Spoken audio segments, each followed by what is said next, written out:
पूर्व प्रधानमन्त्रीदेखि आम नागरिक सम्बन्ध यसमा चाहिँ के हुन्छ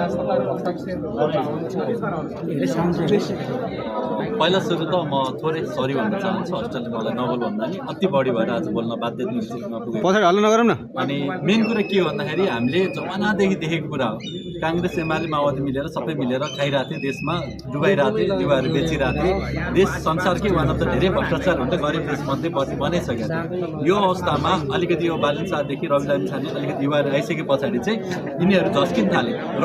जब रवि लामी छानेले राष्ट्रिय स्वतन्त्र पार्टी देशभरि भएर र 12 लाख जनताले माया गरिसके पछाडि चाहिँ अब हाम्रो भविष्य छैन, यसलाई सकाउनै पर्छ, जसरी पनि सकाउनै पर्छ भनेर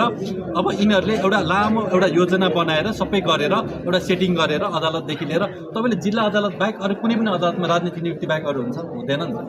होइन र? अरू राजनीतिक नियुक्ति भएको एउटा न्यायालयले उसलाई अनेक प्रपञ्च गरेर हो र सहकारीमा इन्भल्भै नभएको 86-87 अरब रुपियाँ ठगी हुँदाखेरि कसैको खोजी छैन, कुनै पार्टीका कुनै पनि नेताको कसैको पनि छानबिन भएको छैन, एउटै मान्छेलाई मात्र बारम्बार जसले सहकारीमा इन्भल्भै छैन उस्तो मान्छेलाई लिएर यस्तरी नराम्ररी गर्यो कि अब सायद मर्ने बेलामा अलिकति जोस आउँछ भने जस्तो यो पुराना नेताहरूको यिनीहरूले चाहिँ नयाँ आएर उनीहरू कसैले पनि विरोध गर्छ भन्ने होइन, चाहे म हौँ चाहे अरू पनि होला नि होइन, रविदाई लगायत रविदाई भनेको त एउटा देशको आशा भरोसा हो नि त होइन, एउटा अमेरिका छोडेर यहाँ आएर यति गरिसके पछाडि अब यहाँ आएर केही गर्छु यो देशमा बनाउँछु भन्दाखेरि जुन तरिकाले उहाँलाई जसरी पनि थुन्नुपर्छ, बालनलाई एक्लै बनाउनुपर्छ, हर्कलाई पनि एक्लै बनाउनुपर्छ, कुलमानलाई निकाल्नुपर्छ होइन, अब भीमरावले कोही विरोध गर्यो भने उसलाई मुन्टाइहाल्नुपर्छ, निकालिहाल्नुपर्छ भन्ने सोच भएका प्रवृत्ति भएका यो पुराना नेताहरू जो जमानादेखि खाँदा एउटा जुको ढाडिन्छ नि त्यस्तै ढाडिएर बसेको ठाउँमा अब हामी चाहिँ आउन पाइन्न कि भन्ने भएपछि उहाँहरूले अन्तिम अस्त्रको रूपमा यसलाई आफू त नराम्रो भए मलाई के लाग्थ्यो भन्दाखेरि अब हामी युवा आइसकेपछि बुढाहरू सुध्रिन्छन्, उहाँहरू परिवर्तन हुनुहुन्छ, उहाँहरू केही न केही थोरै भए हुन्छ भनेको अब हामी बिग्रिम खत हामी सुध्रिने होइन कि नयाँलाई पनि बिगारौँ होइन, कसलाई के भनेर हुन्छ, कसैलाई ठग भनेर हुन्छ, कसैलाई के भनेर हुन्छ, कसैलाई यिनीहरूको पनि आफ्ना 12 भाइ मिडियादेखि लिएर सबै प्रयोग गरेर के सकिन्छ न्यायालयदेखि होइन ऊदेखि लिएर भए जति सबै प्रयोग गरेर ओरेर सबैलाई एक्लै बनाउने। अब यिनीहरूको एउटा मात्र योजना के छ भन्दाखेरि चाहिँ यो पुराना पार्टीहरूको अन्तिममा भन्नुपर्दाखेरि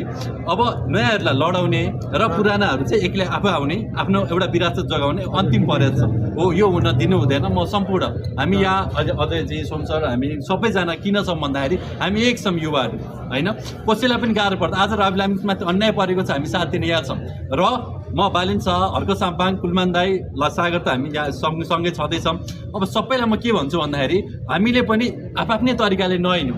एउटा मौका हो, अघिल्लो पुस्ताले देश नबनाउनु भनेको हाम्रो पुस्ताको लागि ठुलो अवसर हो, दुईटा एङ्गल हुन्छ सिक्काको, त्यस्तै एउटा चुनौती हो भने यो चुनौती